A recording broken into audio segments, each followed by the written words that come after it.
Debate. You can see I've got my Trump gear going. I am MAGA all the way. So let's do it. The ABC News presidential debate. Here now, David Muir and Lindsay Davis. Let the games begin. Good evening, I'm David Muir, and thank you for joining us for tonight's ABC News presidential debate. We want to welcome viewers watching on ABC and around the world tonight. Vice President Kamala Harris and President Donald Trump are just moments away from taking the stage in this unprecedented race for president. And I'm Lindsay Davis. Tonight's meeting could be the most consequential event of their campaigns, with Election Day now less than 2 months away. For Vice President Kamala Harris, this is her first debate since President Biden withdrew from the race on July 21st. Of course, that decision followed his debate against President Donald Trump in June. Since then, this race has taken on an entirely new dynamic. And that brings us to the rules of tonight's debate. 90 minutes with 2 commercial breaks. No topics or questions have been shared with the campaigns. The candidates will have 2 minutes to answer questions, and this is the clock. Hi, Arnie. That's what they'll be seeing. Hey, 2 minutes for rebuttals and hey, 1 minute Barbara. for follow-ups, Hi, clarifications, or responses. Here tonight in this hall at the National Thought I did Constitution something, Center. but This is an everything's intimate okay. setting for 2 candidates who have never met. President Trump won the coin toss. He chose to deliver the final closing statement of the evening. Vice President Harris selected the podium to the right. So let's now welcome the candidates to the stage. So Trump Vice President already Kamala won Harris the and coin President toss. Donald Trump. Love it. There we go. There they are. Will they shake hands? She reached first. Did you see that? She reached for his hand. Welcome to you both. It's wonderful to have you. It's an honor to have you both here tonight. Good evening. We are looking forward to a spirited and thoughtful debate. So let's get started. I want to begin tonight with the issue that voters repeatedly say is their number one issue, and that is the economy and the cost of living in this country. Vice President Harris, you and President Trump were elected 4 years ago, and your opponent on the stage here tonight often asks his She supporters, was not are you elected. better off than you were 4 years ago? When it comes to the economy, do you believe Americans are better off than they were 4 years ago? So I was raised as a middle-class kid, and I am actually the only person on this stage who has a plan that is about lifting up the middle class and working people of America. I believe in the ambition, the aspirations, the dreams of the American people. And that is why I imagine and have actually a plan to build what I call an opportunity economy. Because here's the thing. We know that we have a shortage of Why is homes she and housing. jumping around? And the cost of housing is too expensive all for far hopped too many up. people.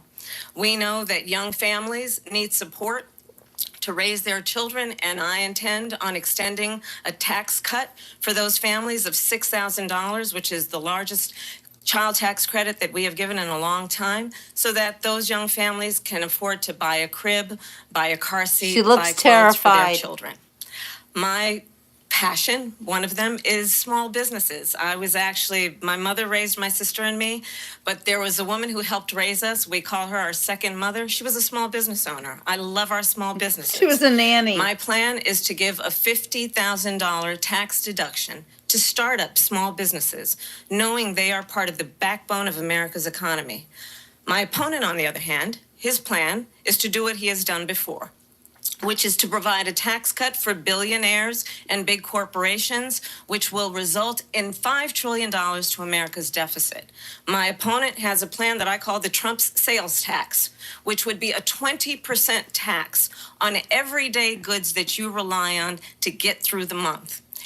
Economists have said that She looks Trump totally sales hopped tax up. would actually result for middle-class families Jumpy. in about She looks $4,000 more scared. a year, because of Her his pupils policies are and his huge. ideas about what should be the backs of middle-class people paying for choking it tax cuts out. for billionaires. President Trump, I'll give you 2 minutes.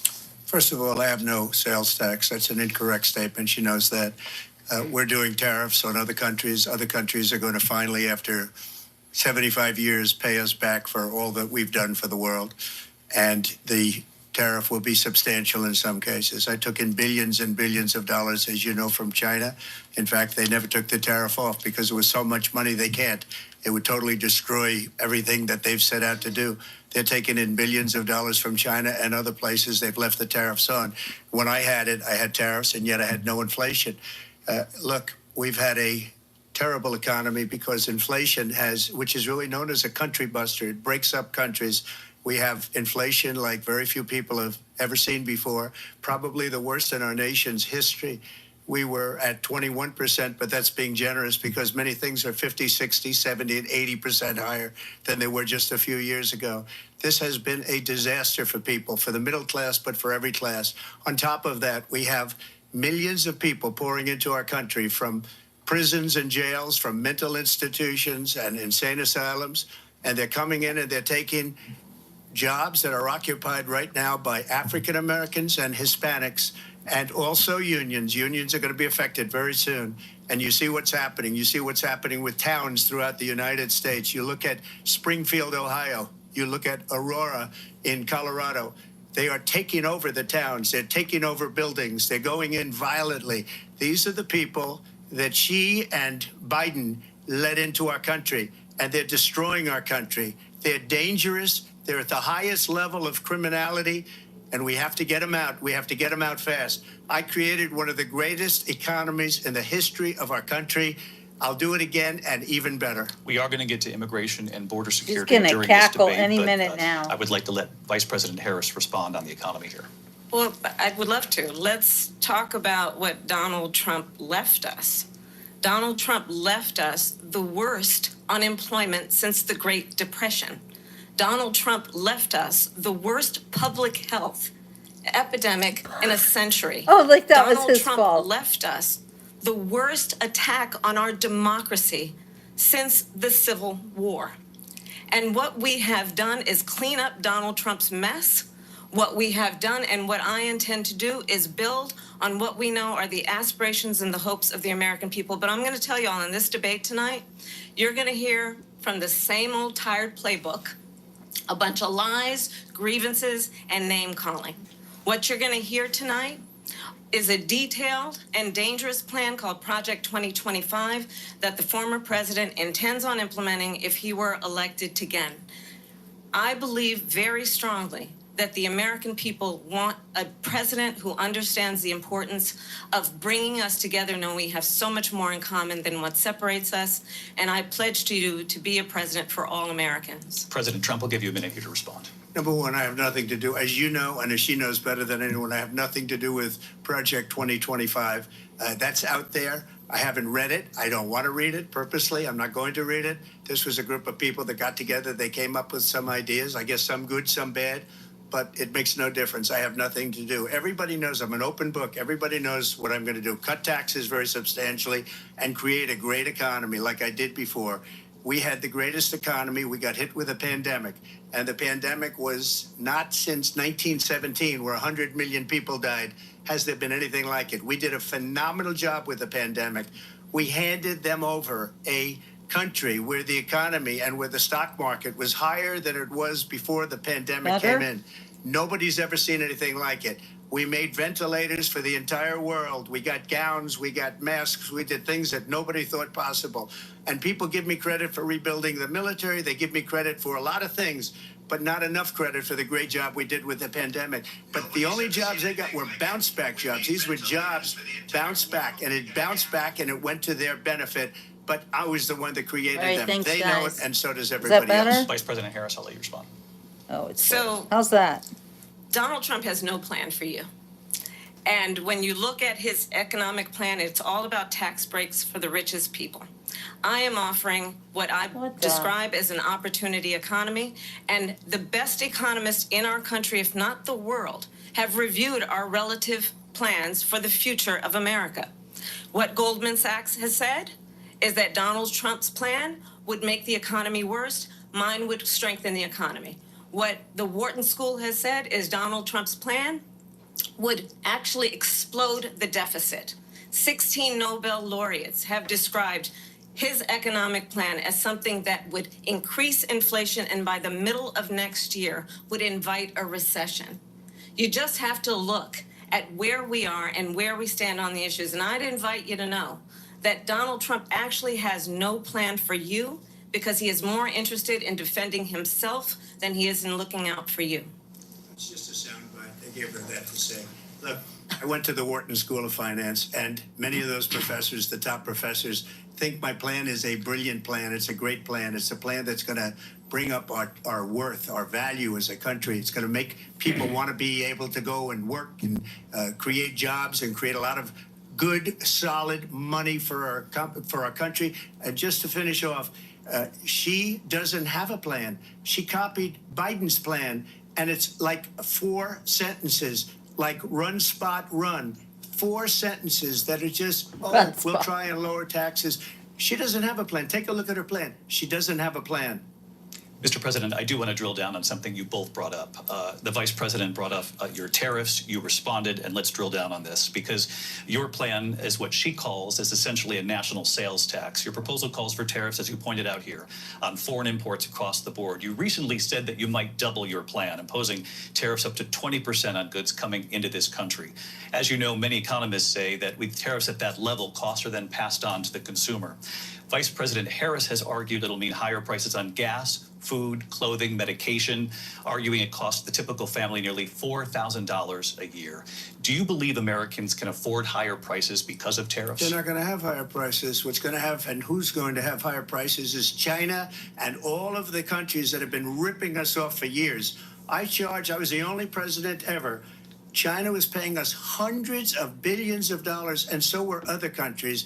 And, you know, if she doesn't like them, they should have gone out and they should have immediately cut the tariffs. But those tariffs are there 3.5 years now under their administration. We are going to take in billions of dollars, hundreds of billions of dollars. I had no inflation, virtually no inflation. They had the highest inflation perhaps in the history of our country, because I've never seen a worse period of time. People can't go out and buy cereal or bacon or eggs or anything else. The people of our country are absolutely dying with what they've done. They've destroyed the economy. And all you have to do is look at a poll. The polls say 80 and 85 and even 90% that the Trump economy was great, that their economy was terrible. Vice President Harris, I do want to ask for your response. And you heard what the president said there, because the Biden administration did keep a number of the Trump tariffs in place. So how do you respond? Well, let's be clear that the Trump administration resulted in a trade deficit, one of the highest we've ever seen in the history of America.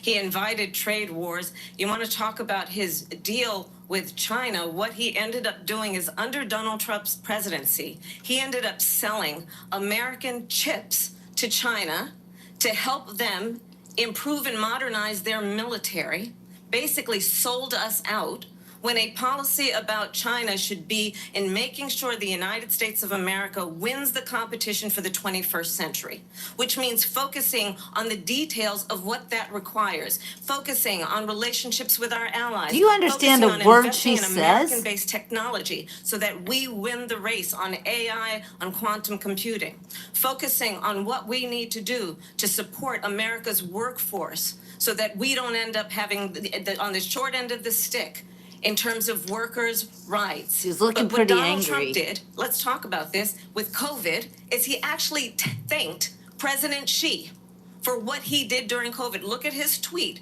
Thank you, President Xi, exclamation point, when we know that Xi was responsible for lacking and not giving us transparency about the origins of COVID. President Trump, I'll let you respond. First of all, Interesting. they bought their chips from Taiwan. We hardly make chips anymore because of philosophies like they have and policies like they have. I don't say her because she has no policy. Everything that she believed 3 years ago and 4 years ago is out the window. She's going to my philosophy now. In fact, I was going to send her a MAGA hat. She's gone to my philosophy. But if she ever got elected, she'd change it. And it will be the end of our country.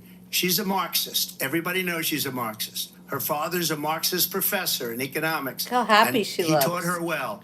But when you look at what she's done to our country, and when you look at these millions and millions of people that are pouring into our country monthly, where it's, I believe, 21 million people, not the 15 that people say, and I think it's a lot higher than the 21. That's bigger than New York State pouring in. And just look at what they're doing to our country.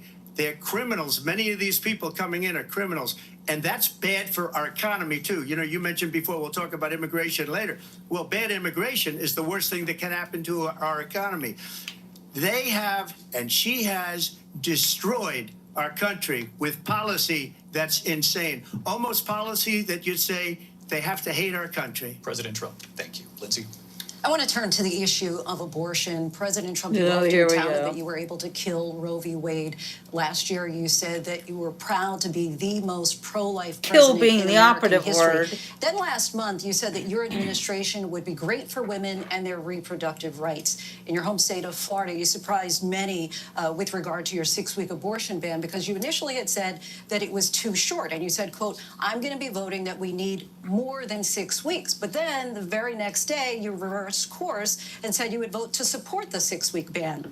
Vice President Harris says that women shouldn't trust you on the issue of abortion because you've changed your position so many times. Therefore, why should they trust you? Well, the reason I'm doing that vote is because the plan is, as you know, the vote is, they have abortion in the 9th month. They even have, and you can look at the governor of West Virginia, the previous governor of West Virginia, not the current governor, who's doing an excellent job, but the governor before, he said the baby will be born and we will decide what to do with the baby. In other words, we'll execute the baby. And that's why I did that, because that predominates, because they're radical. The Democrats are radical in that. And her vice presidential pick, which I think was a horrible pick, by the way, for our country, because he is really out of it.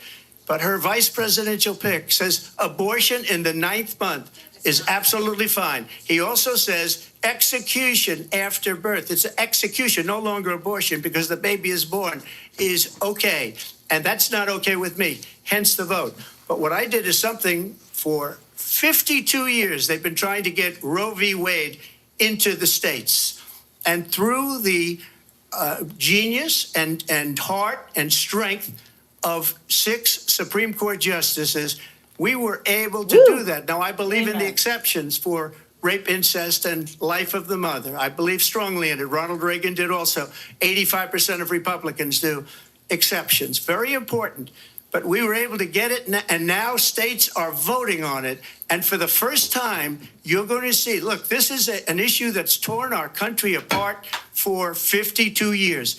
Every legal scholar, every Democrat, every Republican, liberal, conservative, they all wanted this issue to be brought back to the states where the people could vote. And that's what happened. Now, Ohio, the vote was somewhat liberal. Kansas, the vote was somewhat liberal, much more liberal than people would have thought.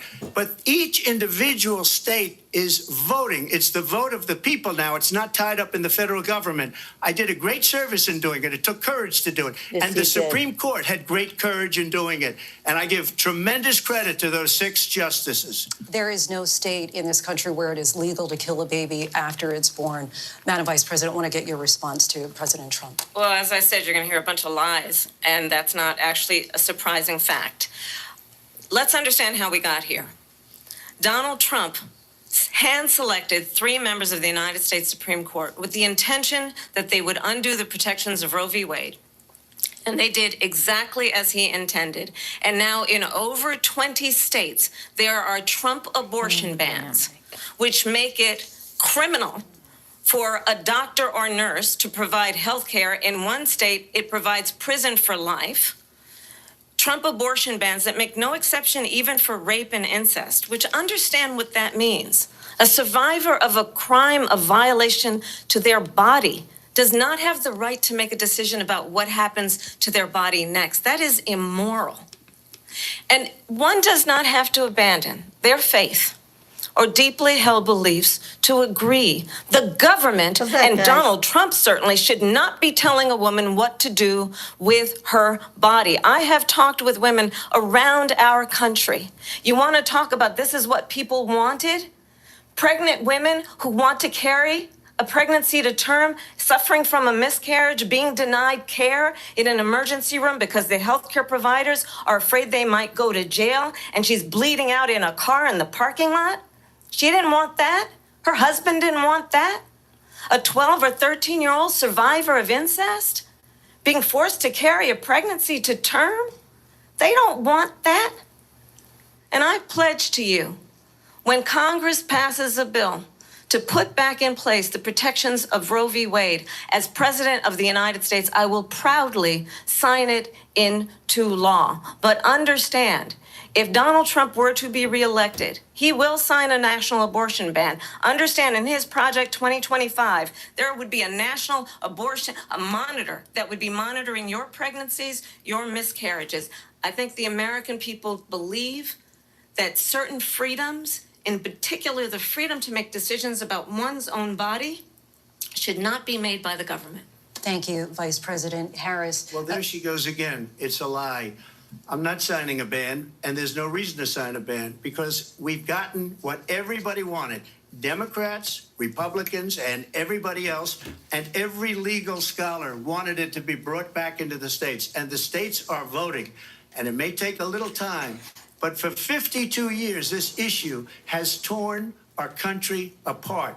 And they've wanted it back in the states. And I did something that nobody thought was possible. The states are now voting. What she says is an absolute lie. And as far as the abortion ban, no, I'm not in favor of abortion ban, but it doesn't matter because this issue has now been taken over by the states. Would you veto a national abortion ban if it came Well, to I your won't desk? have to because, again, two things. Number one, she said she'll go back to Congress. She'll never get the vote. It's impossible for her to get the vote, especially now with the 50-50 and essentially 50-50 in both Senate and the House.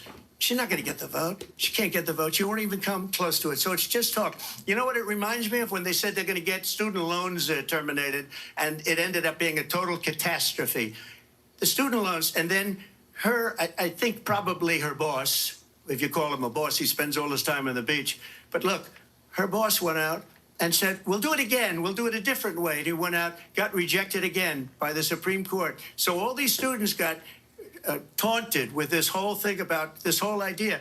And how unfair that would have been, part of the reason they lost, to the millions and millions of people that had to pay off their student loans. They didn't get it for free. But they were saying it's the same way that they talked about that they talk about abortion. But if I could just get a yes or no, because your running mate, J.D. Vance, has said that you would veto it if it did come to your desk. Well, I didn't discuss it with J.D. In all fairness, J.D., and I don't mind if he has a certain view, but I think he was speaking for me, but I really didn't.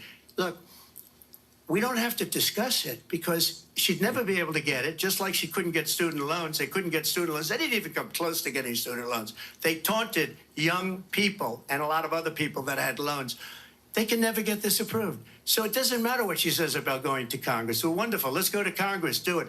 But the fact is that for years, they wanted to get it out of Congress and out of the federal government. And we did something that everybody said couldn't be done. And now you have a vote of the people on abortion.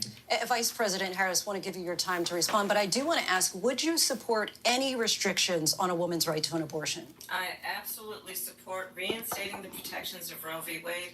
And as you rightly mentioned, nowhere in America is a woman carrying a pregnancy to term and asking for an abortion. That is not happening. It's insulting to the women of America. And understand what has been happening under Donald Trump's abortion bans. Couples who pray and dream of having a family are being denied IVF treatments. What is happening in our country? Working people, working women who are working one or two jobs, who can barely afford childcare as it is, have to travel to another state to get on a plane sitting next to strangers to go and get the health care she needs. Barely can afford to do it, and what you are putting her through is unconscionable. And the people of America have not, the majority of Americans believe in a woman's right to make decisions about her own body. And that is why in every state where this issue has been on the ballot, in red and blue states both, the people of America have voted for freedom. Vice President Harris, Excuse me, I have to respond. Another lie. It's another lie. I have been a leader on IVF, which is fertilization. The IVF, I have been a leader. In fact, when they got a very negative decision on IVF from the Alabama courts, I saw the people of Alabama and the legislature 2 days later voted it in. I've been a leader on it. They know that, and everybody else knows it. I have been a leader on fertilization, IVF. And the other thing, you should ask, will she allow abortion in the 8th month, 9th month, 7th month? Come on. Okay, would you do that? Why don't you ask her that question? Why don't you That's answer the problem. question? Would you Because veto? under Roe v. Answer Wade, the question. Uh-oh, Would you they're veto? breaking you rules. could do They're breaking abortions rules. in the 7th month, the 8th month, the 9th That's month, not true. and probably after birth. Just look at the former governor of Virginia. The governor of Virginia said, we put the baby aside and then we determine what we want to do with the baby. President Trump, thank you. We're going to turn now to immigration and border security. We know it's an issue that's important to Republicans, Democrats, voters across the board in this country. Vice President Harris, you were tasked by President Biden with getting to the root causes of migration from Central America. We know that illegal border crossings reached a record high in the Biden administration. This past June, President Biden imposed tough new asylum restrictions. We know the numbers since then have dropped significantly.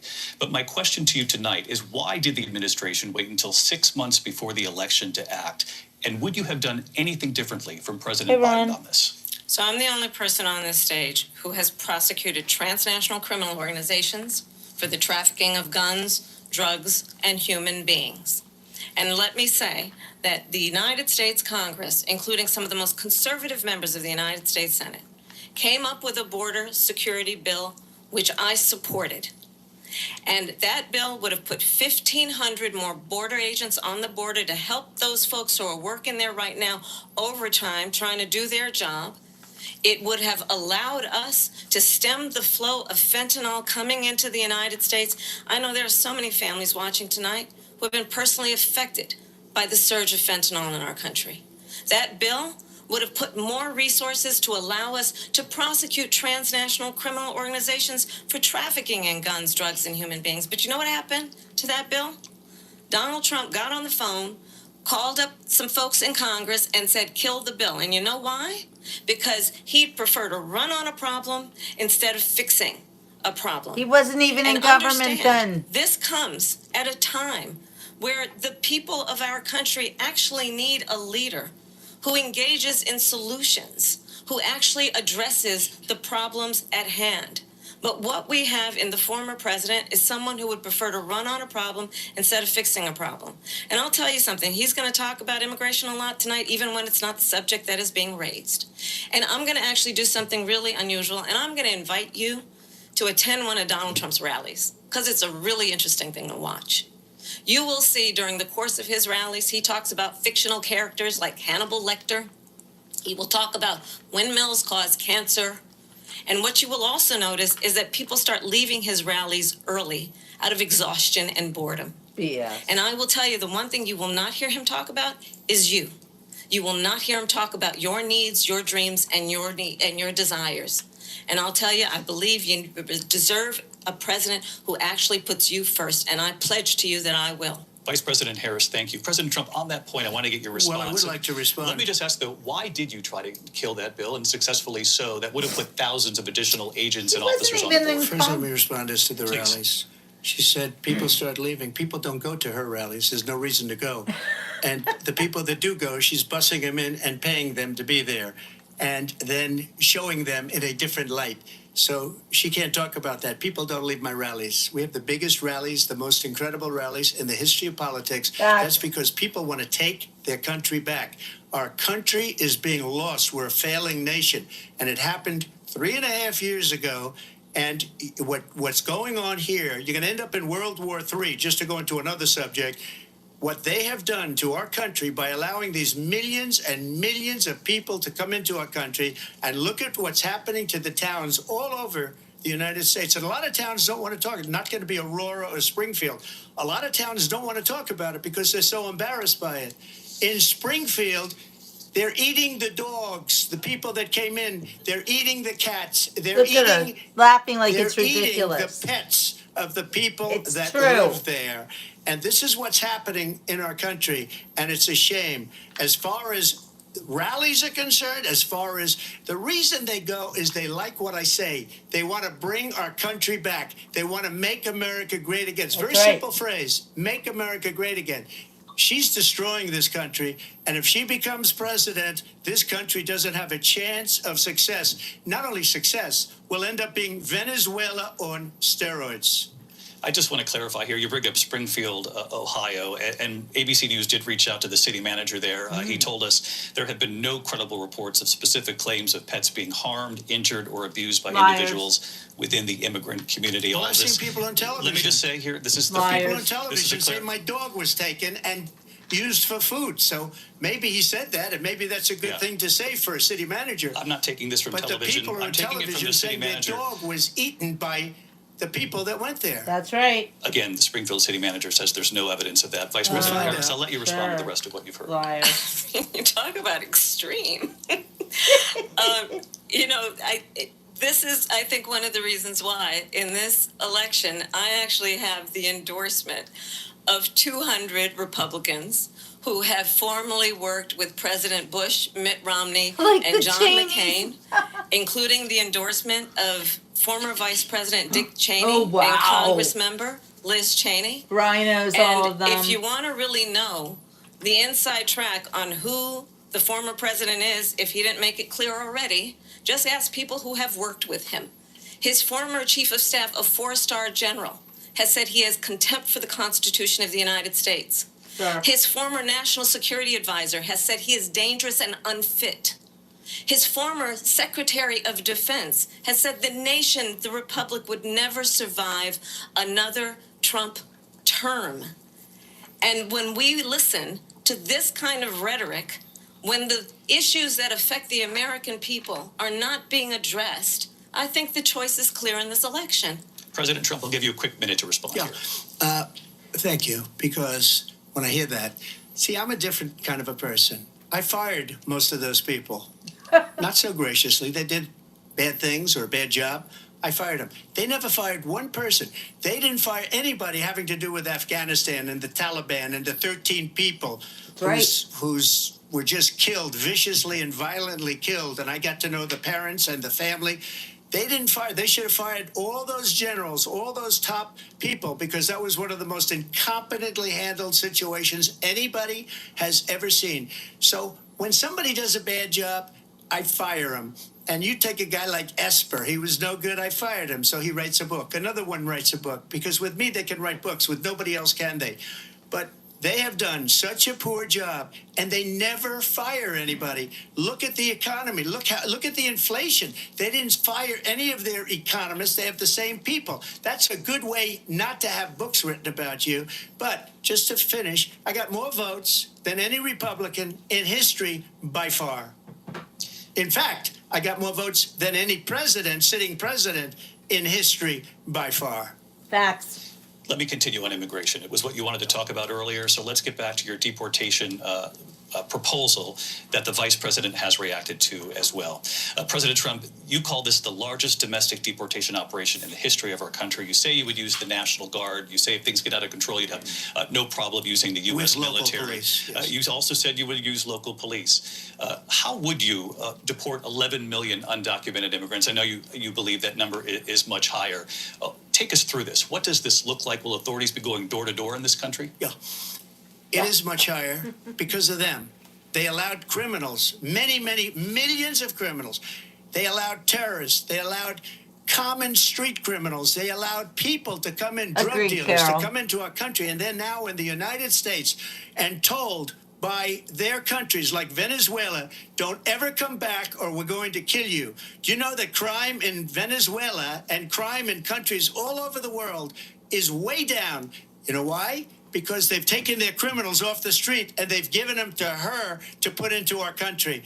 And this will be one of the greatest mistakes in history for them to allow. And I think they probably did it because they think they're going to get votes, but it's not worth it because they're destroying the fabric of our country by what they've done. There's never been anything done like this at all. They've destroyed the fabric of our country. Millions of people let in. And all over the world, crime is down. All over the world except here. Crime here is up and through the roof. Despite their fraudulent statements that they made, crime in this country is through the roof. And we have a new form of crime. It's called migrant crime. And it's happening at levels that nobody thought possible. President Trump, as you know, the FBI says overall violent crime is actually coming down in this country. But Vice Excuse me, President the Harris, I'll FBI give you they were defrauding statements. They didn't include the worst cities. They didn't include the cities with the worst crime. It was a fraud, just like their number of 818,000 jobs that they said they created turned out to be a fraud. President Trump, thank you. I'll let you respond, Vice President Harris. Well, I think this is so rich, coming from someone who has been prosecuted for national security crimes, economic crimes, election interference, has been found liable for sexual assault, and his next big court appearance is in November at his own criminal sentencing. And let's be clear where each person stands on the issue of what is important about respect for the rule of law and respect for law enforcement. The former vice president called for defunding federal law enforcement, 45,000 agents, get this, on the day after he was arraigned on 34 felony counts. So let's talk about what is important in this race. It is important that we move forward, that we turn the page on this same old tired rhetoric and address the needs of the American people, address what we need to do about the housing shortage, which I have a plan for, address what we must do to support our small businesses, address bringing down the price of groceries. But frankly, the American people are exhausted with this same old tired playbook. Vice President Harris, thank you. Excuse me. Every one of those cases was started by them against their political opponent. And I'm winning most of them, and I will win the rest on appeal. And you saw that with the decision that came down just recently from the Supreme Court.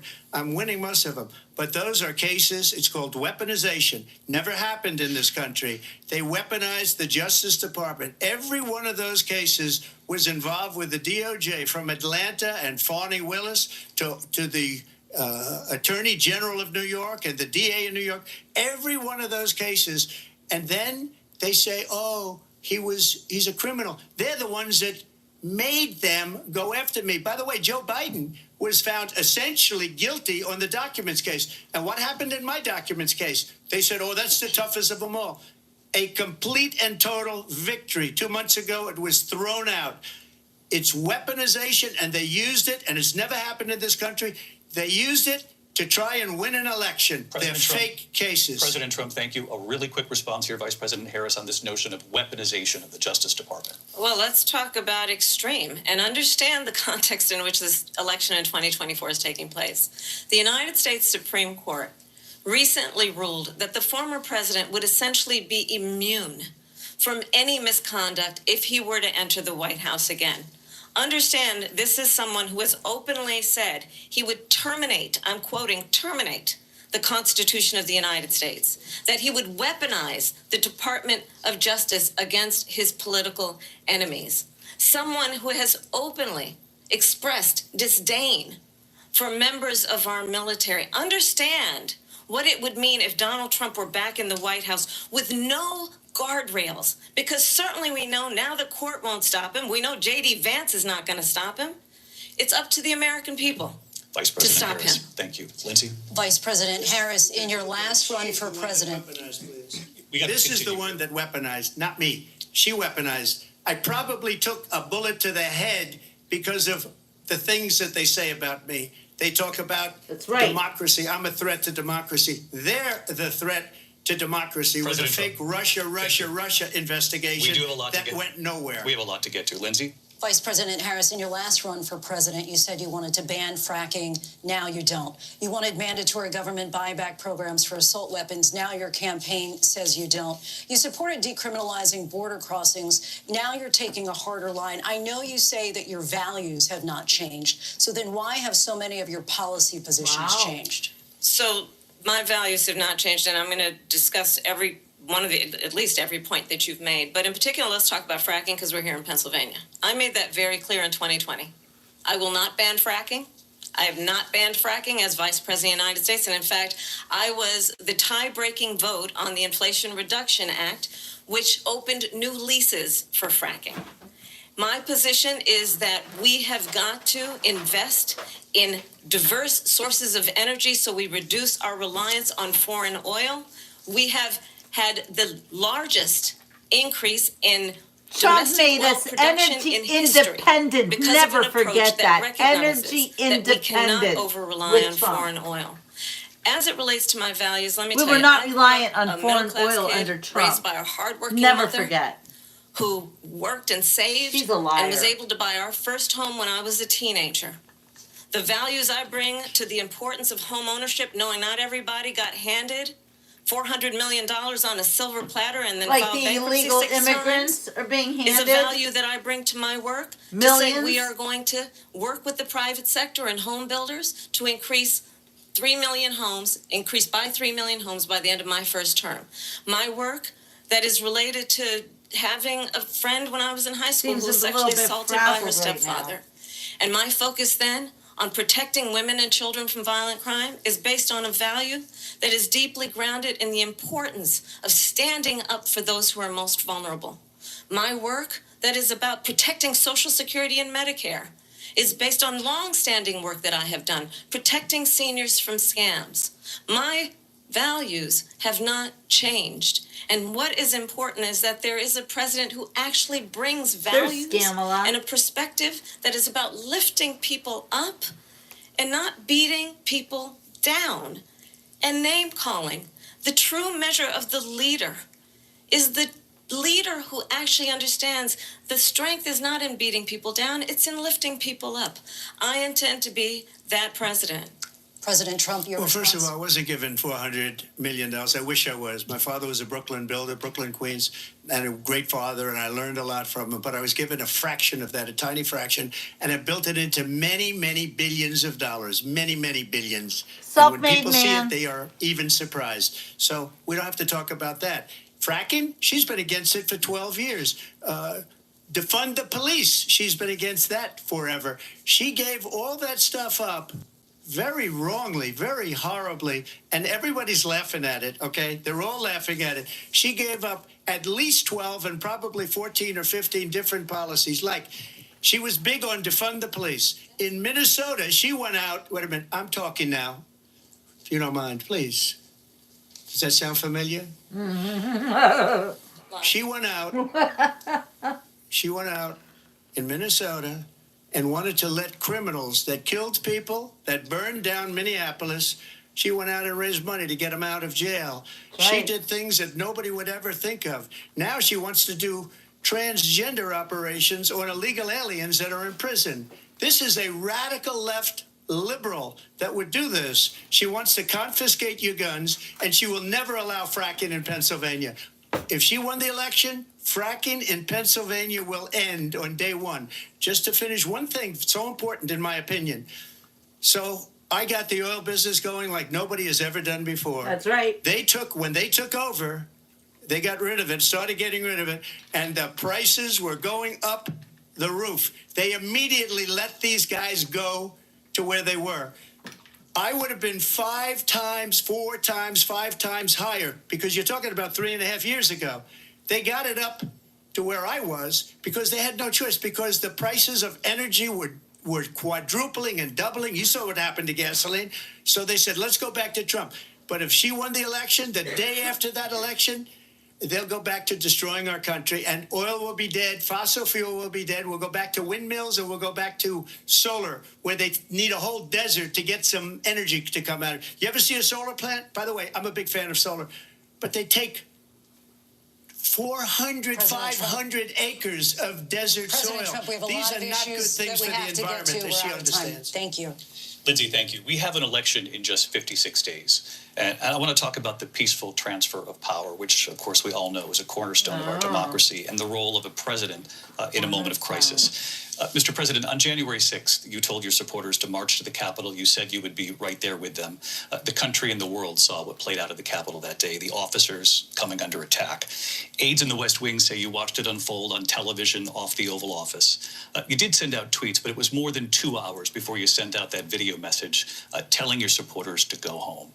Is there anything you regret about what you did on that day? You just said a thing that isn't covered. Peacefully and patriotically, I said during my speech, not later on. Peacefully and patriotically. And nobody on the other side was killed. Ashley Babbitt was shot by an out-of-control police officer. that should have never, ever shot her. It's a disgrace. But we didn't do this group of people that have been treated so badly.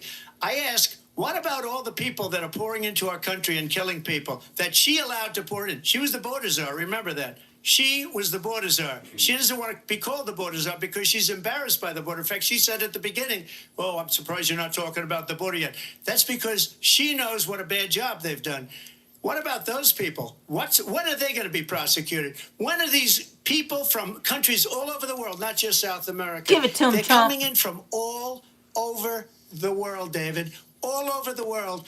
And crime rates are down all over the world because of it. But let me just when ask are those, David, when are those people going to be prosecuted? When are the people that burned down Minneapolis going to be prosecuted? Yep. Or in Seattle? They went into Seattle. They took over a big percentage of the city of Seattle. When are those people going to be prosecuted? But let me just ask You might ask her that question. You were the president. You were watching it unfold on television. It's a very simple question as we move forward toward another election. Is there anything you regret about what you did on that day? Yes or no? I had nothing to do with that other than they asked me to make a speech. I showed up for a speech. I said, I think it's going to be big. I went to Nancy Pelosi and the mayor of Washington, D.C., and the mayor put it back in writing, as you know. I said, this is going to be a very big rally or whatever you want to call it. And again, it wasn't done by me. It was done by others. I said, I'd like to give you 10,000 National Guard or soldiers. They rejected me. Nancy Pelosi rejected me. It was just 2 weeks ago. Her daughter has a tape of her saying she is fully responsible for what happened. They want to get rid of that tape. That's It would have right. never happened if Nancy Pelosi and the mayor of Washington did their jobs. I wasn't responsible for security. Nancy Pelosi was responsible. She didn't do her job. The question was about you as president, not about former Speaker Pelosi, but I It do want wasn't Vice his President Harris to fault. respond here. I was at the Capitol on January 6th. Oh. I was the vice president-elect. I was also an acting senator. I was there. And on that day, the President of the United States incited a violent mob to attack No, he our didn't. nation's capital, to desecrate our nation's capital. On that day, 140 law enforcement officers were injured, and some died. And understand, the former president has been indicted and impeached for exactly that reason. But this is not an isolated situation. Let's remember Charlottesville, where there was a mob of people carrying tiki torches, spewing anti-Semitic hate. And what did the president then at the time say? I can't believe she's There were saying fine this. people on each side. I can't believe you just Let's did remember that. No. that when it came to the Proud Boys and Really? the militia, Did you president not said, learn the from former president Biden? said, stand back and stand by. Huh. So for everyone watching Unbelievable. who remembers what January 6th was, I say we don't have to go back. Let's not go back. We're not going back. It's time to turn the page. And if that was a bridge too far for you, well, there is a place in our campaign for you to stand for country, to stand for our democracy, to stand for rule of law, and to end the chaos, and to end She's the button pushing. approach That's what that she's is doing. about attacking She's the foundations of button our pushing. democracy because you don't like She the wants outcome. Trump to And be angry. clear on that point. That's why she Donald said Trump, the very fine candidate, people. has said in this election there will be See, a bloodbath you know what? if the this rest and the of outcome of story this is. election is not to his liking. Let's turn the page on this. Let's not go back. Let's chart a course for the future and not go backwards to the past. Let me just follow up here. It was a different term, and it was a term that related to energy because they have destroyed our energy business. That was where bloodbath was. Also, on Charlottesville, that story has been, as you would say, debunked. Laura Ingraham, Sean Hannity, Jesse, all of these people, Snopes. they covered it. If they go an extra sentence, they will see it was perfect. It was debunked in almost every newspaper, but they still bring it up, just like they bring 2025 up. They bring all of this stuff up. I ask you this, you talk about the Capitol. Why are we allowing these millions of people to come through on the southern border? How come Yeah. she's not doing anything? And I'll How tell about you what that? I would do, and I would be very proud to do it. I would say we would both leave this debate right now. I'd like to see her go down to Washington, D.C. during this debate because we're wasting a lot of time. Go down to, because she's been so bad, it's so ridiculous. Go down to Washington, D.C. and let her sign a bill to close up the border. Close the border. Because they have the right to do it. They don't need bills. They have the right to do it. The President of the United States, you'll get him out of bed, you'll wake him up at 4 o'clock in the afternoon, you'll say, come on down to the office, let's sign a bill. If he signs a bill that the border is closed, all he has to do is say it to the Border Patrol, who are phenomenal.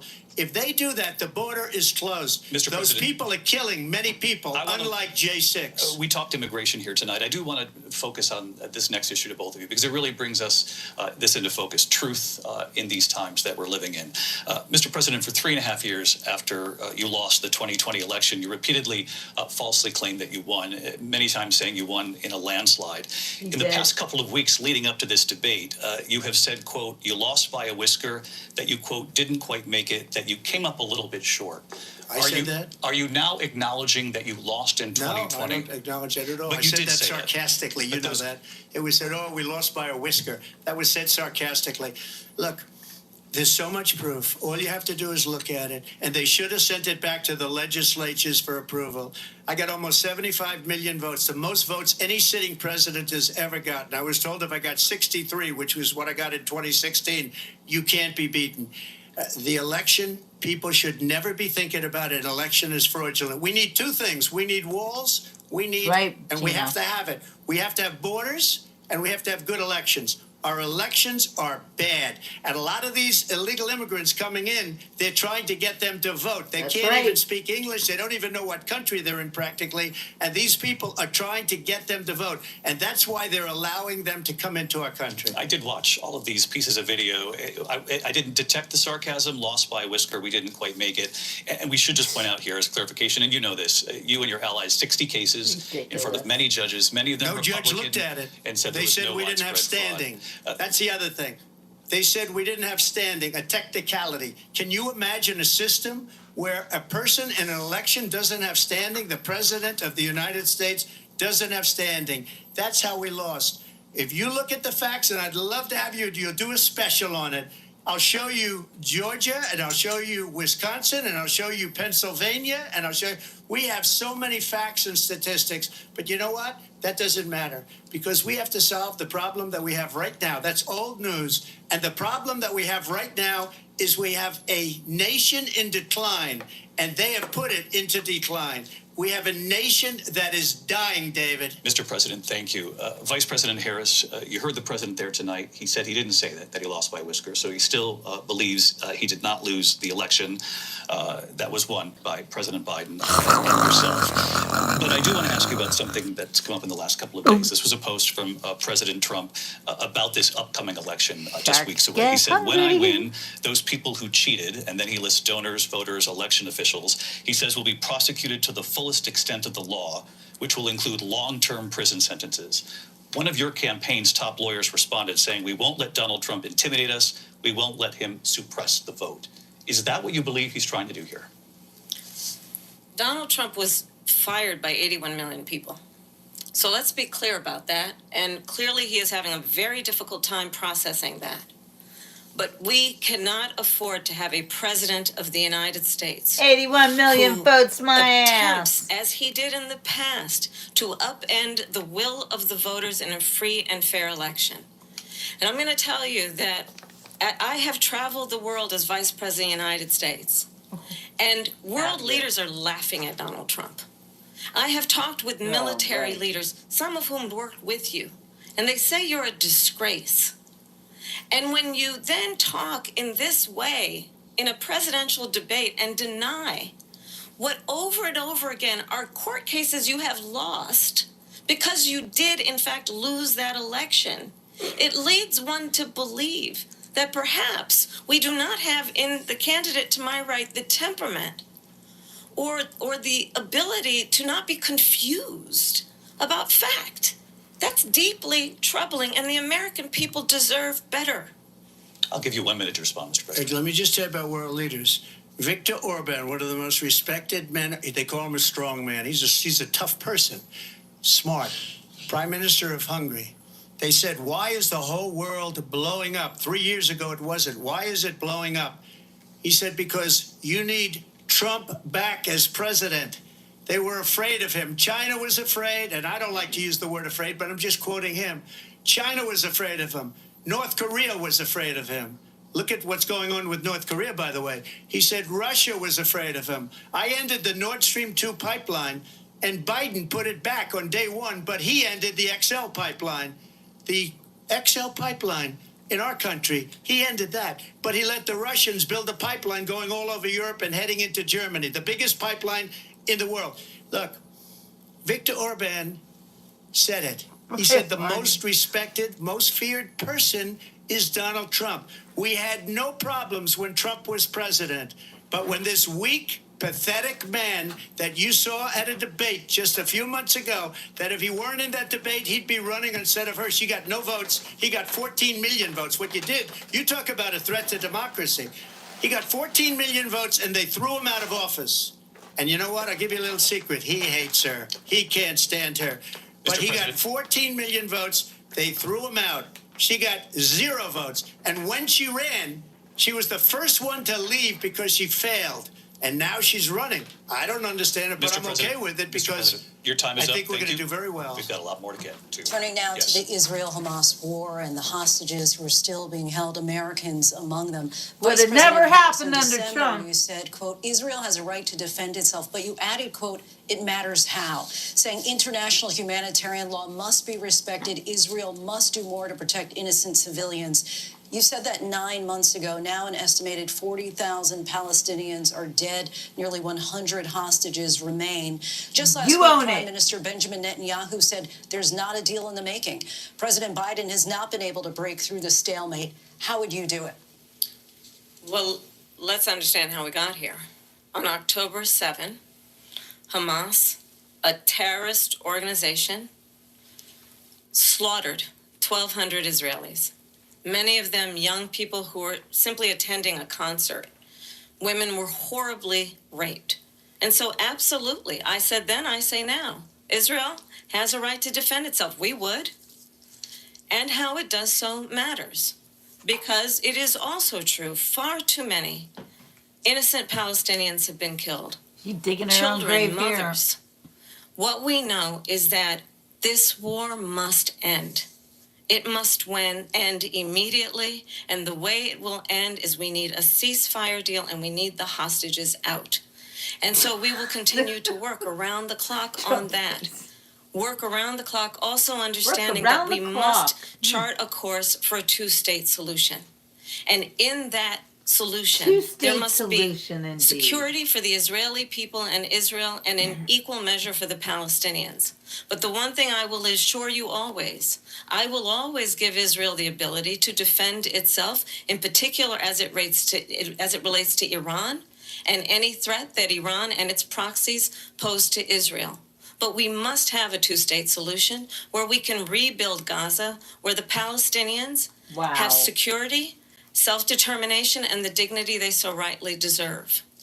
President Trump, how would you negotiate with Netanyahu and also Hamas in order to get the hostages out and prevent the killing of more innocent civilians in Gaza? If I were president, it would have never started. That's right. If I were president, Russia would have never, ever. That's I know right. Putin very well. He would have never, and there was no threat of it either, by the way, for 4 years. Never. Have gone into Ukraine and killed millions of people. President of peace. Far worse than people understand what's going on over there.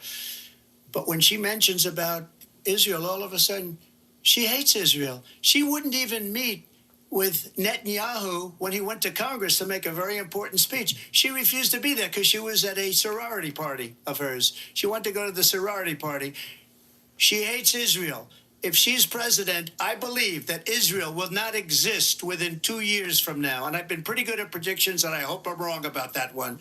She hates Israel. At the same time, in her own way, she hates the Arab population because the whole place is going to get blown up. Arabs, Jewish people, Israel will be gone. It would have never happened. Iran was broke under Donald Trump. That's right. Now Iran has $300 billion because they took off all the sanctions that I had. Iran had no money for Hamas or Hezbollah or any of the 28 different spheres of terror, and they are spheres of terror, horrible terror. They had no money. It was a big story, and you know it. You covered it very well, actually. They had no money for terror. They were broke. Now they're a rich nation, and now what they're doing is they're spreading that money around. Look at what's happening with the Houthis and Yemen. Look at what's going on in the Middle East. This would have never happened. I will get that settled and fast, and I'll get the war with Ukraine and Russia ended. If I'm president-elect, I'll get it done before even becoming president. That's Vice right. President Harris, he says you hate Israel. That's absolutely not true. I have my entire career and life supported He's Israel. making and her the say Israeli she people. loves Israel. He knows that. He's trying to, again, divide and distract from the reality, which is it is very well known that Donald Trump is weak and wrong on national security and foreign policy. It is well known that he admires dictators, wants to be a dictator on day one, according to himself. Oh, yeah, sure. It is well known that he said of Putin that he can do whatever the hell he wants and go into Ukraine. It is well known that he said when Russia went into Ukraine, it was brilliant. It is well known he exchanged love letters with Kim Jong-un. Sure. And it is absolutely well known that these dictators and autocrats are rooting for you to be president again because they're so clear. They can manipulate you with flattery and favors. And that is why Right, Kenneth. so many military leaders who you have worked with tripping. have told me you are a disgrace. That is why we understand that we have to have a president who is not consistently imagine weak and military wrong on leaders national even talking to security, her? including the importance of upholding and respecting in highest regard our military. Vice President Harris, thank you. They're the ones, and she's the one that caused it, that's weak Right. on national security by That's right. allowing every nation last month for the year, 168 different countries sending people into our country. Their crime rates are way down. Putin endorsed her last week, said, Yep. I hope she wins. And I think he meant it because what he's gotten away with is absolutely incredible. It wouldn't have happened with me. The leaders of other countries think that they're weak and incompetent, and they are. They're grossly incompetent. And I just ask one question. Why does Biden go in and kill the Keystone Pipeline and approve the single biggest deal that Russia's ever made, Nord Stream 2, the biggest pipeline anywhere in the world going to Germany and all over Europe? Because they're weak and they're ineffective. And Biden, by the way, President gets paid Trump, a lot of money. Thank you. We have a lot of issues to get to. We'll be right back with much more of this historic ABC News presidential debate from the National Constitution Center right here in Philadelphia. Back in a moment.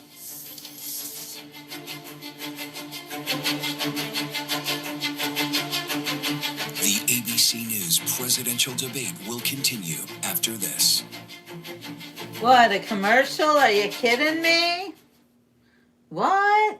It was a regular day for 19-year-old Melissa Witt. What's this She all went to about? meet her mom at a bowling church league, but she never makes it into the bowling alley. My gut knew this was not a young girl who just ran away. New information, pools of blood were found by detectives. I just love to have her back more than anything in the world. It is a heart-wrenching day for the family of Melissa Witt. Police found the body in the Ozark What National is Forest. this? You had several suspects. All these kinds of leads. A known serial killer in your area. Could he be involved? We're actually finding key It's in a evidence movie? that could have slipped through the cracks. You're looking for that game-changing piece. Her last hours on this earth were probably the most horrific. Right, Kenneth. This beautiful Can you imagine what's going on behind the scenes right now? Pretty police will funny. find out what happened. At Wit's End, the hunt Yeah, for a what killer. is- Only on Hulu. So that's a movie they're promoting? Baywatch is a fantasy. When you hear that theme song, Ugh. it was a wild time, and I was a wild chick. Jason Momoa. Baywatch, indeed. A bombshell. Pamela Anderson was All right, well, just turn that down a little bit. Almost. So here I'm a little bit afraid to touch my camera. Sorry about the beginning of my show tonight, where I had a situation with the. I don't usually. If it looks good on my camera, it should look good on my show, but apparently not. Anyway, what do you guys think so far? My goodness, this woman is like a dog with a bone, and she likes to spread lies and then accuse others of lying while she's lying herself.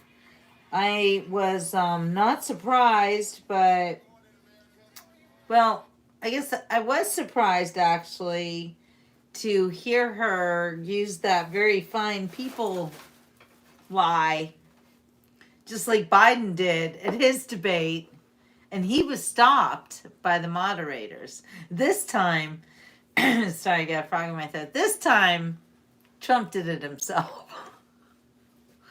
I think the moderators are doing a pretty good job, except for the facts about the people in Ohio. Here's how we know the story is true. And if you look it up, all of the thanks for watching. What's happening there?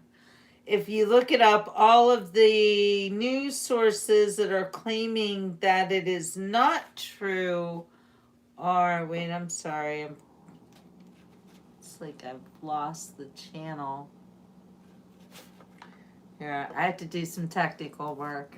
Hold on. Hi, Gina. Hold on, you guys. Let's see what's going on over here. Thanks for watching. We'll be right back. Indeed. Oh, there's still commercial break in it? I don't know.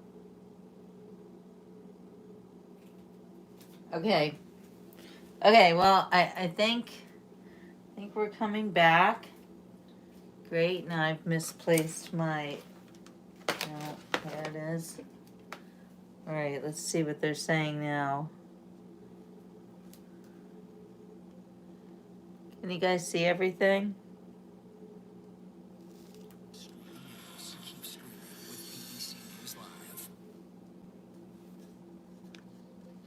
Live from the National Constitution Center in Philadelphia, Pennsylvania. Okay, and Here we're back. again, David Muir and Lindsay Davis. Yes, it was. Welcome back to this historic ABC News presidential debate tonight. We're going to continue here, and I want to turn to the war in Ukraine. We're now 2.5 years into this conflict. Mr. President, it has been the position of the Biden administration that we must defend Ukraine from Russia, from Vladimir Putin, to defend their sovereignty, their democracy, that it's in America's best interest to do so, arguing that if Putin wins, he may be emboldened to move even further into other countries. You have said you would solve this war in 24 hours. You said so just before the break tonight. How exactly would you do that? And I want to ask you a very simple question tonight. Do you want Ukraine to win this war? I want the war to stop. I want to save lives that are being uselessly, people being killed by the millions. It's the millions. It's so much worse than the numbers that you're getting, which are fake numbers. Look, we're in for 250 billion or more because they don't ask Europe, which is a much bigger beneficiary to getting this thing done than we are. They're in for $150 billion less because Biden and you don't have the courage to ask Europe like I did with NATO. They paid billions and billions, hundreds of billions of dollars when I said, either you pay up or we're not going to protect you anymore. So that's maybe one of the reasons they don't like me as much as they like weak people. But you take a look at what's happening. We're in for 250 to 275 billion. They're into 100 to 150. They should be forced to equalize. With that being said, I want to get the war settled. I know Zelensky very well, and I know Putin very well. I have a good relationship, and they respect your president, okay? They respect me. They don't respect Biden. How would you respect him? He just said your For what president. reason? He hasn't even made a phone call in 2 years to Putin. Hasn't spoken to anybody. But that rattled They don't her. even try and get it. That is a war that's dying to be settled. I will get it settled before I even become president. If I win, when I'm president-elect, and what I'll do is I'll speak to one, I'll speak to the other, I'll get them very together. scared. That war would have never happened. And in fact, when I saw Putin after I left, unfortunately left because our country has gone to hell.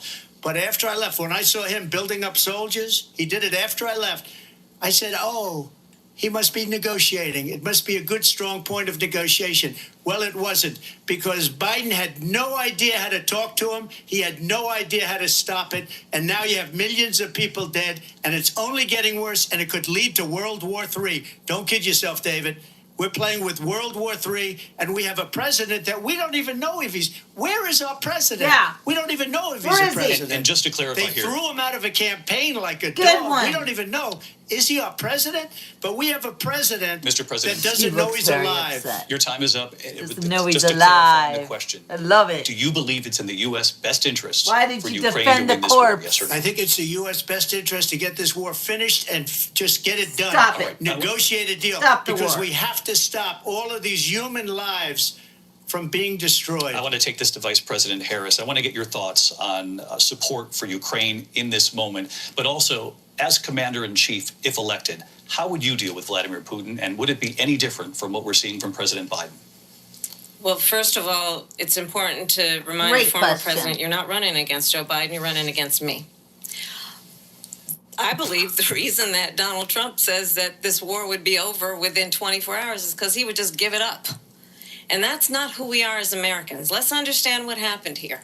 I actually met with Zelensky a few days before Russia invaded, tried through force to change territorial boundaries, to defy one of the most important international rules and norms, which is the importance of sovereignty and territorial integrity. And I met with President Zelensky. I shared with him American intelligence about how he could defend himself. Days later, I went to NATO's eastern flank, to Poland and Romania. And through the work that I and others did, we brought 50 countries together to support Ukraine in its righteous defense. And because of our support, because of the air defense, the ammunition, the artillery, the javelins, the Abrams tanks that we have provided, Ukraine stands as an independent and free country. If Donald Trump were president, Unbelievable. Putin would be sitting in Kyiv right now. And understand what that would mean, because Putin's agenda is not just about Ukraine.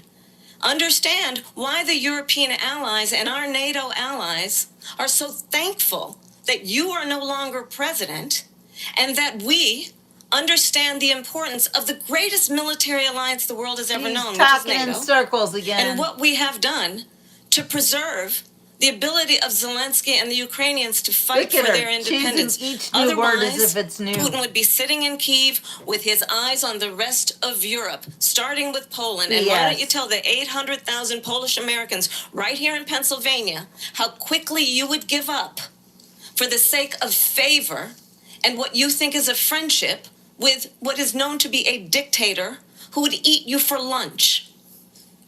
Vice President Harris, thank you. We've heard from both of you on Ukraine tonight. Afghanistan came up in the last hour. I wanted her to respond to something you said earlier, and I'll give you a minute here. Putin would be sitting in Moscow, and he wouldn't have lost 300,000 men That's right. and women, but he would have been sitting in Moscow. Quiet, please.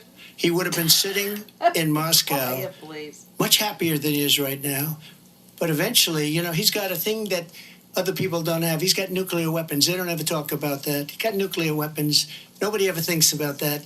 And eventually, maybe he'll use them, and maybe he hasn't been that threatening. But he does have that, something we don't even like to talk about. Nobody likes to talk about It's it. a fact. But just so you understand, they sent her to negotiate peace before this war started. 3 days later, he went in and he started the war because everything they said was weak and stupid. They said the wrong things. That war should have never started. That's she right. was the emissary. They sent her in to negotiate with This is on Zelensky you, and Putin. communism. And she did. And the war started 3 days later. Vice And President- that's the kind of talent we have with her. She's worse than Biden. In my opinion, I think he's the worst president in the history of our country. She goes down as the worst vice president in the history of our country. But let me tell you something. Look at her She is with a the blinking horrible eyes. negotiator. They sent her in to negotiate. As soon as they left, Putin did the invasion. President Right. Trump, thank you. You did bring up something. You said she went to negotiate with Vladimir Putin. Vice President Harris, have you ever met Vladimir Putin? Can you clarify tonight? Yet again, I said it at the beginning of this debate, you're going to hear a bunch of lies coming from this fellow. And that is another one. When I went to meet with President Zelensky, I've now met with him over 5 times. The reality is it has been about standing as America always should, as a leader upholding international rules and norms, as a leader who shows strength, understanding that the alliances we have around the world are dependent on our ability to look out for our friends and not favor our enemies because you adore strongmen instead of caring about democracy. And that is very much what is at stake here. The President of the United States is Commander-in-Chief. And the American people have a right to rely on a president who understands the significance of America's role and responsibility in terms of ensuring that there is stability and ensuring we stand up for our principles and not sell them for the benefit of personal flattery. We talked about Ukraine and Vladimir Putin. I do want to talk about Afghanistan. It came up in the first hour of this debate.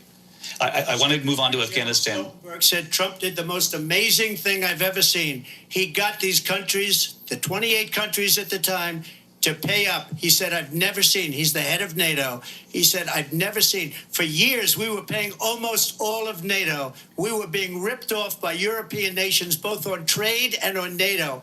I got them to pay up by saying one of the statements you made before, if you don't pay, we're not going to protect you. President Otherwise, Trump. we would have never gotten it. He said it was one of the most incredible jobs that he's ever seen done. Thank you. I want to turn to Afghanistan. It came up in the first hour of the debate, and we witnessed a poignant moment today on Capitol Hill, honoring the soldiers who died in the chaotic withdrawal from Afghanistan. I do want to ask the Vice President, do you believe you bear any responsibility in the way that withdrawal played out?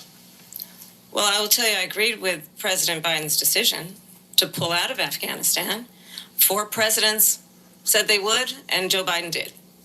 And as a result, America's taxpayers are not paying the $300 million a day we were paying for that endless war. I don't think Lorraine's watching the And same as of thing today, we are. there is not one member of the United States military who is in active duty in a combat zone in any war zone around the world, the first time this century. But let's understand how we got to where we are. Donald Trump, when he was president, negotiated one of the weakest deals you can imagine. He calls himself a deal maker. Even his national security advisor said it was a weak, terrible deal. And here's how it went down. He bypassed the Afghan government. He negotiated directly with a terrorist organization called the Taliban. The negotiation involved the Taliban getting 5,000 Taliban terrorists released. And get this, Gators are coming over. The president at the time invited the Taliban to Camp David, a place of storied significance for us as Americans, a place where we honor the importance of American diplomacy, where we invite and receive respected world leaders. Clearly, and Barbara. This former president, as president, invited them to Camp David because he does not again appreciate the role and responsibility She's talking of the in President circles of the again. United States I don't to understand be a word. Commander-in-Chief with a level of respect. And this gets back to the point of how he has consistently disparaged and demeaned members of our military, fallen soldiers. Here we go and the again work with that the we must do lies. to uphold the strength and the respect of the United States of America around the world. Vice President Harris, He thank you. reformed President Trump, the your response to VA. her saying that you began the negotiations thank with the you. Taliban. So if you take a look at that period of time, the Taliban was killing our soldiers, a lot of them, with snipers. And I got involved with the Taliban because the Taliban was doing the killing. That's the fighting force within Afghanistan. They don't bother doing that because, they deal with the wrong people all the President time. of peace. But I got involved. And Abdul is the head of the Taliban. He is still the head of the Taliban. And I told Abdul, don't do it anymore. You do it anymore, you're going to have problems. And he said, why do you send me a picture of my house? I said, you're going to have to figure that out, Abdul. And for 18 months, we had nobody killed. We did have an agreement negotiated by Mike Pompeo. It was a very good agreement. The reason it was good, we were getting out. We would have been out faster than them, but we wouldn't have lost the soldiers. We wouldn't have left many Americans behind, and we wouldn't have left $85 billion worth of brand new, beautiful military equipment behind. And just to finish, they blew it. The agreement said you have to do this, and they didn't do it. They didn't do it. The agreement was terminated by us because they didn't do what they were supposed to do. I want to move on. And these people did the worst withdrawal, and in my opinion, the most embarrassing moment in the history of our country. And by the way, that's why Russia attacked Ukraine, because they saw how incompetent she and her boss are. President Trump, thank you. I want to move on now to race and politics in this country. Mr. President, you recently said of Vice President Harris, quote, "I didn't know she was black until a number of years ago when she happened to turn black, and now she wants to be known as black." I want to ask a bigger picture question here tonight. Why do you believe it's appropriate to weigh in on the racial identity of your opponent? I don't, and I don't care. I don't care what she is. I don't care. Nope, you make a big deal out of something. I couldn't care less. Whatever she wants to be is okay with me.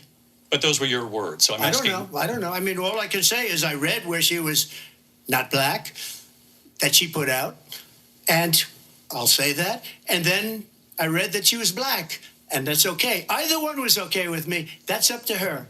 That's up to her. Vice President Harris, your thoughts on this? Right, Tina.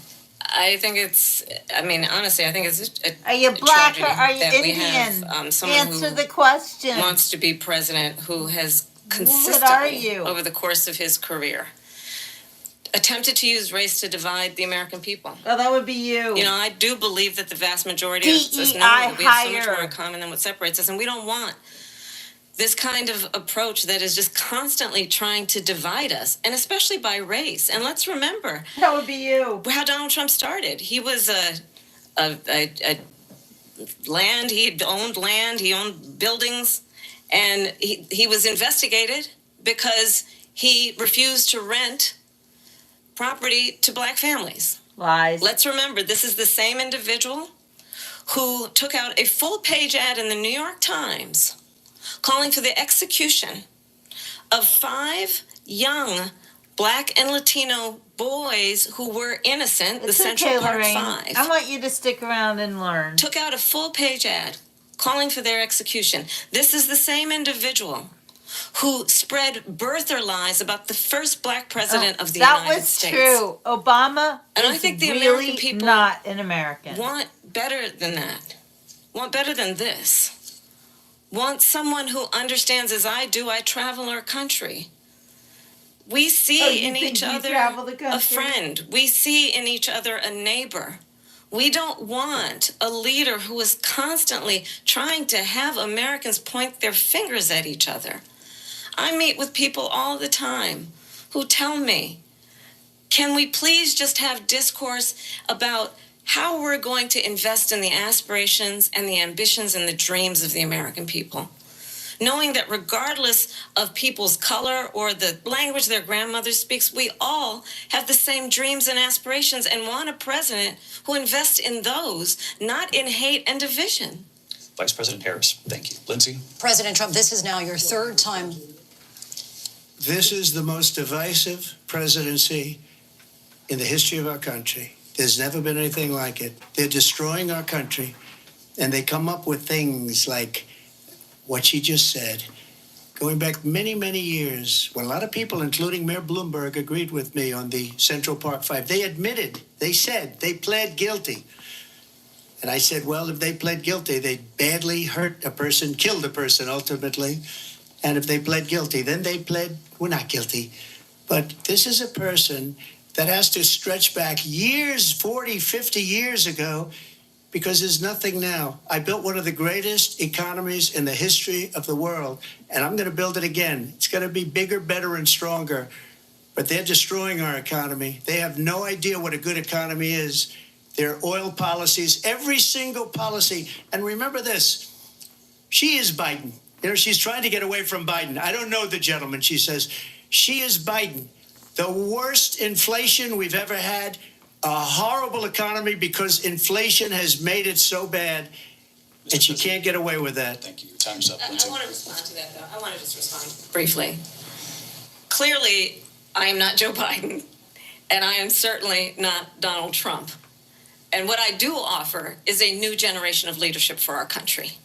One who believes in what is possible, one who brings a sense of optimism about what we can do instead of always disparaging the American people. I believe in what we can do to strengthen our small businesses, which is why I have a plan. Let's talk about our plans and let's compare the plans. Why don't you do your plan? I have a plan. Do your plan. To give startup businesses $50,000 tax deduction. What's your plan? To pursue their ambitions, their innovation, their ideas, their hard work. I have a plan, $6,000 for young families for the first year of your child's life to help you in that most critical stage of your child's development. I have a plan that is about allowing people to be able to pursue what has been fleeting in terms of the American dream by offering a help with down payment of $25,000 down payment assistance for first-time home buyers. That's the kind of conversation, I believe, David, that people really want tonight, as opposed to a conversation that is constantly about belittling and name-calling. Let's turn the page Vice President and move Harris, forward. thank you. Let's turn to policy. President Let's Trump, turn back we to have policy. to move on. President Trump. Let's turn to policy, please. She has a plan to defund the police. She has a plan to confiscate everybody's gun. President Trump, she has we do a have to plan move on to to not other allow issues. fracking in Pennsylvania or anywhere else. Okay. That's what her plan is until just recently. I just need to respond. President Trump, No, the President former Trump, president has said something twice that I need to respond to. I'm sorry. We're going to move on, Vice President Harris. President Trump, this is now your third time running for president. You have long vowed to repeal and replace the Affordable Care Act, also known as Obamacare. You have failed to accomplish that. You now say you're going to keep Obamacare, quote, unless we can do something much better. Last month, you said, quote, we're working on it. So tonight, 9 years after you first started running, do you have a plan, and can you tell us what it is? Obamacare was lousy health care. Always was. It's not very good today. And what I said, that if we come up with something, and we are working on things, we're going to do it, and we're going to replace it. But remember this. I inherited Obamacare because Democrats wouldn't change it. They wouldn't vote for it. They were unanimous. They wouldn't vote to change it. She does look like she's writing on a notepad. If they would have done that, we would have had a much better plan than Obamacare. But the Democrats came up. They wouldn't vote for it. I had a choice to make when I was president. Do I save it and make it as good as it can be, never going to be great, or do I let it rot? And I felt I had an obligation, even though politically it would have been good to just let it rot and let it go away.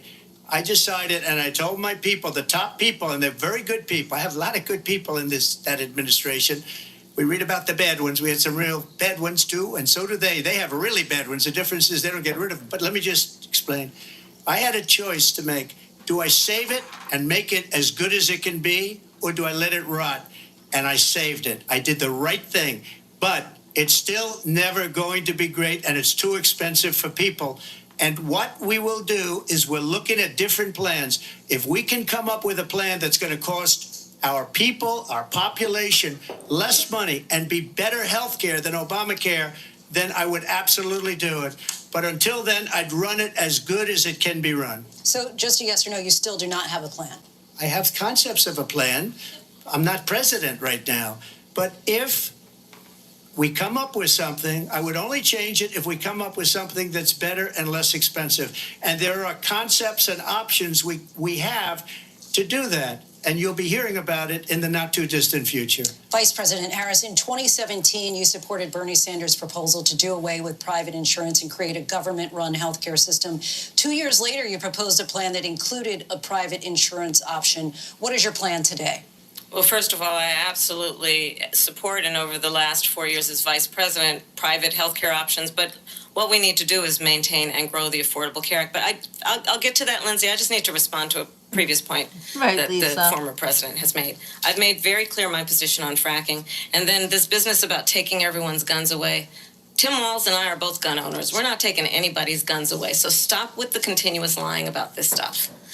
As it relates to the Affordable Care Act, understand, just look at the history to know where people stand. When Donald Trump was president, 60 times he tried to get rid of the Affordable Care Act. 60 times. I was a senator at the time when I will never forget the early morning hours when it was up for a vote in the United States Senate.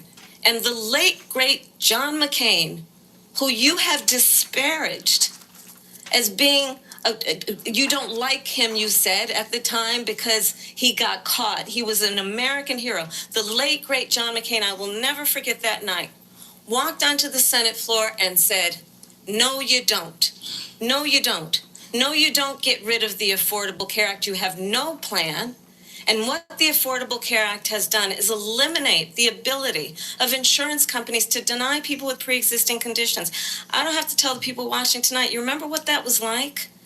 Remember when an insurance company could deny if a child had asthma, if someone was a breast cancer survivor, if a grandparent had diabetes?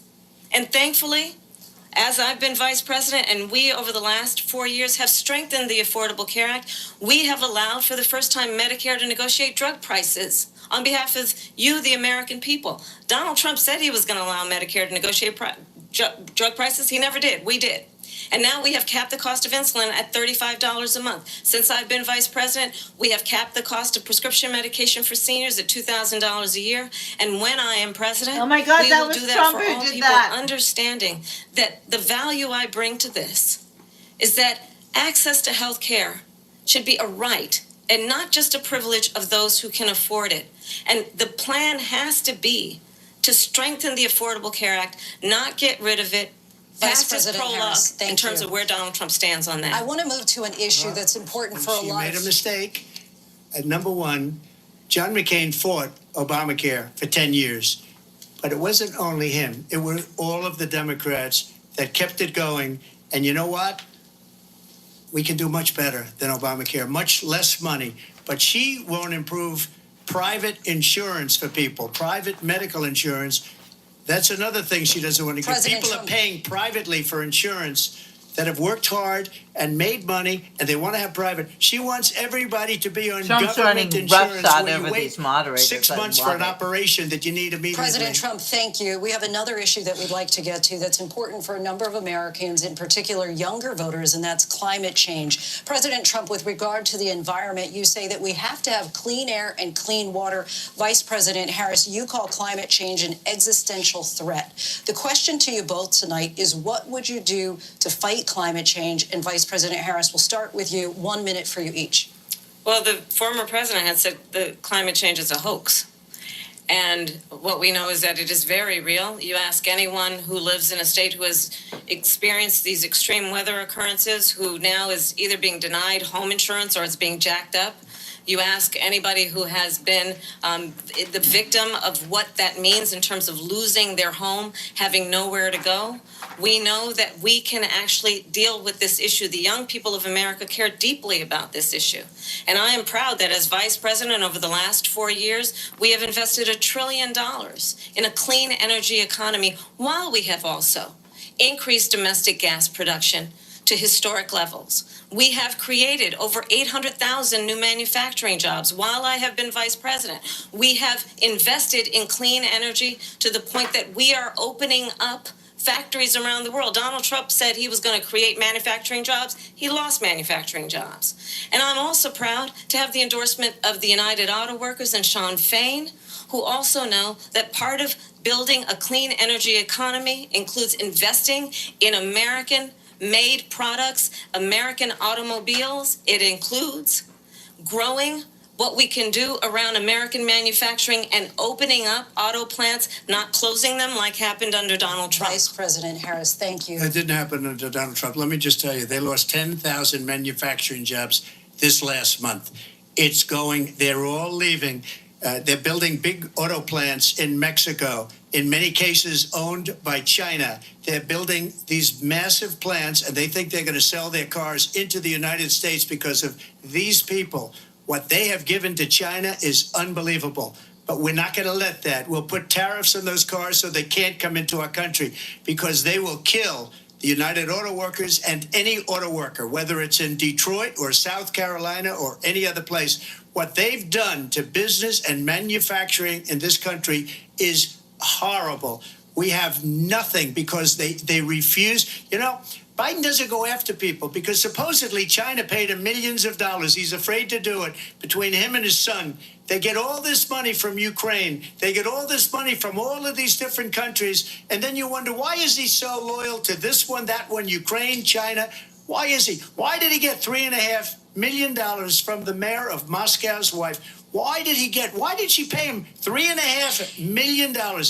This is a crooked administration, and they're selling our country down the tubes. President Trump, thank you. Thank you. We'll be right back with closing statements from both of our candidates. An historic night, this ABC News presidential debate from Trump's Philadelphia. on Back in- fire.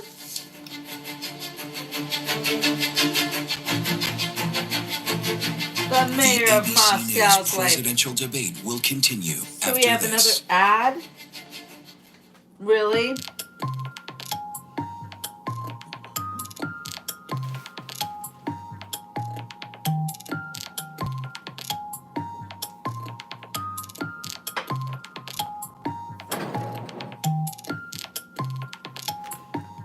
Chump, chump, chump, chump. Exactly, darling.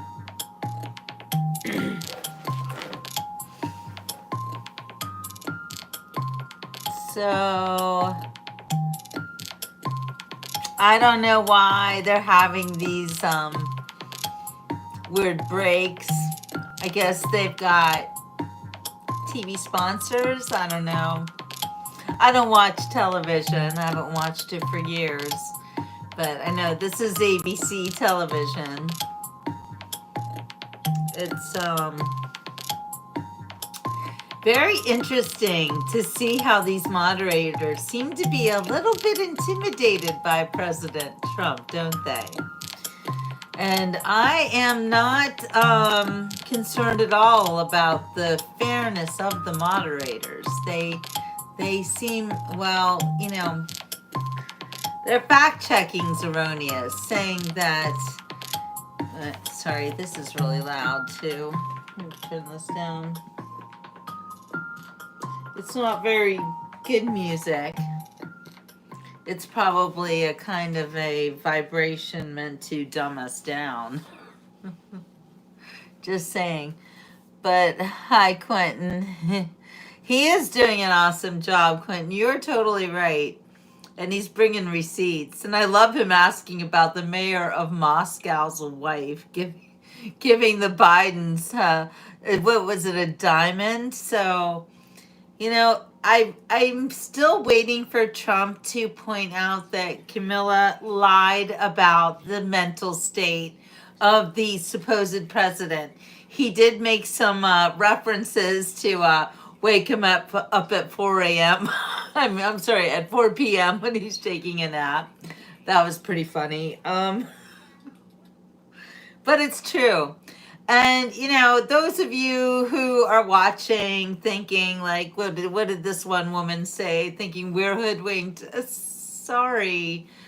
You were hoodwinked. You were told to vote for a man who was so off the rails. I mean, the dude could barely even walk. And where is he now? Like, where is he now? We never hear from him.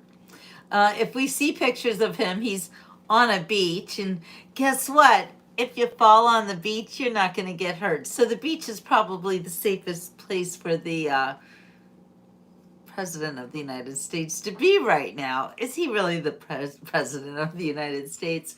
Or is it, oh, bummer? And when she was like, I'm clearly not Biden, you know, so obtuse because everything she's saying is echoes of Biden. And she's using Biden's same debate tactics, which really kind of blows my mind. She did the very fine people in the Virginia rally. And then she did it again with, oh gosh, what was it? I don't know. She said that he said to drink bleach, but there was another one that she pulled out that just lies. So I see that our girl that said we were hoodwinked seems to be gone because Why am I seeing your shirt and not your face? You know what, Donna, here's it's better. There's something wrong with my phone or my, can you guys see me now? So strange. You know, I see a very different picture than I think that you're seeing, and doesn't make sense to me. Anyway, I have to squat here. Okay, they're back on, so I will turn up the volume. Pump up the volume. Welcome back tonight. The time has come for closing All right, statements we're of Vice back. President Harris. We begin. Closing statements. So I think Indeed. you've heard tonight two very different visions for our country. One that is focused on the future, and the other that is focused on the past, and an attempt to take us backward. But we're not going back. And I do believe that the American people know we all have so much more in common than what separates us, and we can chart a new way forward. And a vision of that includes having a plan, understanding the aspirations, the dreams, the hopes, the ambition of the American people, which is why I intend to create an opportunity economy, investing in small businesses, in new families, in what we can do around protecting seniors, what we can do that is about giving hardworking folks a break and bringing down the cost of living. I believe in what we can do together that is about sustaining America's standing in the world and ensuring that we have the respect that we so rightly deserve, including respecting our military and ensuring we have the most lethal fighting force in the world. I will be a president that will protect our fundamental rights and freedoms, including the right of a woman to make decisions about her own body and not have her government tell her what to do. I'll tell you, I started my career as a prosecutor. I was a DA, I was an attorney general, a United States senator, and now vice president. I've only had one client, the people. And I'll tell you, as a prosecutor, I never asked a victim or a witness, are you a Republican or a Democrat? The only thing I ever asked them, are you okay? And that's the kind of president we need right now. Someone who cares about you and is not putting themselves first. I intend to be a president for all Americans and focus on what we can do over the next 10 and 20 years to build back up our country by investing right now in you, the American people. Vice President Harris, thank you. President Trump? So she just started by saying she's going to do this, she's going to do that, she's going to do all these wonderful things. Why hasn't she done it? She's been there for 3.5 years. They've had 3.5 years to fix the border. They've had 3.5 years to create jobs and all the things we talked about. Why hasn't she done it? She should leave right now, go down to that beautiful White House, go to the Capitol, get everyone together and do the things you want to do, but you haven't done it and you won't do it. Yep. Because you believe in things that the American people don't believe in. You believe in things like, we're not going to frack. We're not going to take fossil fuel. We're not going to do things that are going to make this country strong, whether you like it or not. Germany tried that, and within 1 year, they were back to building normal energy plants. We're not ready for it. We can't sacrifice our country for the sake of bad vision. But I just ask one simple question. Why didn't she do it?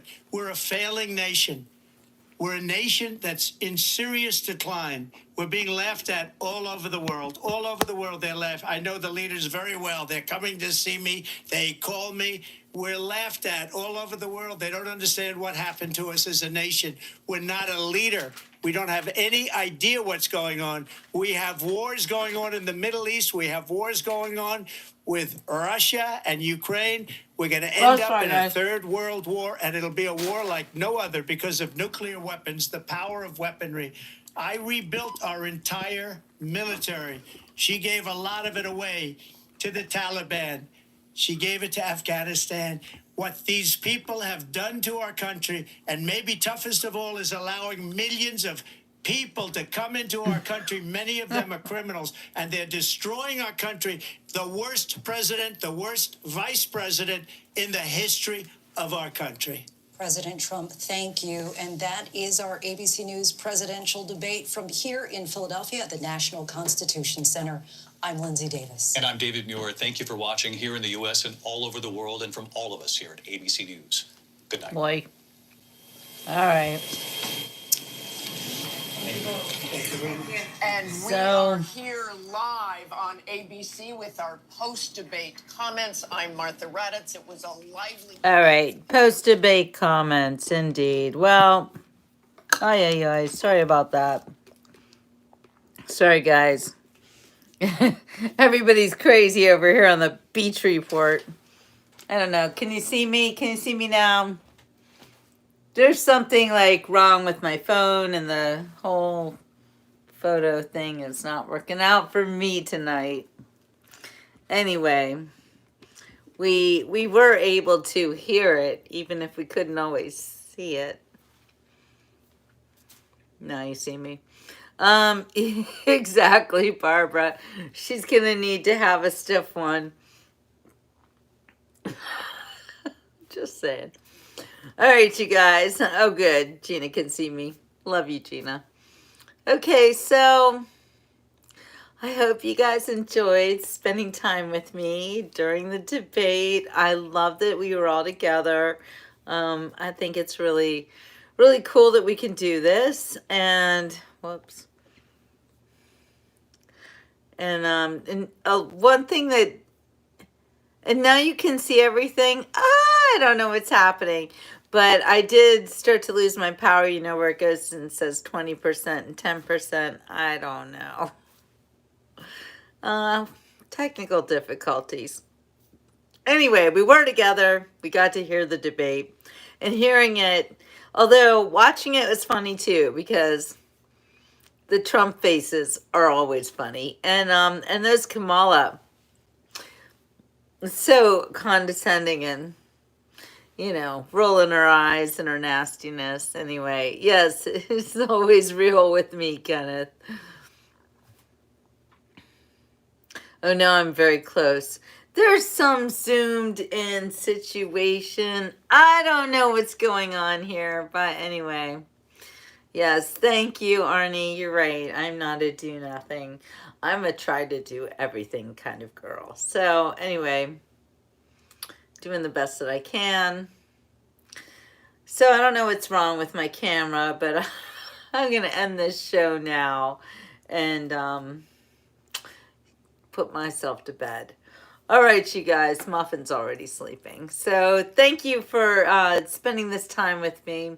I'm so glad we had this time together. All right, you guys, ciao for now and arrivederci.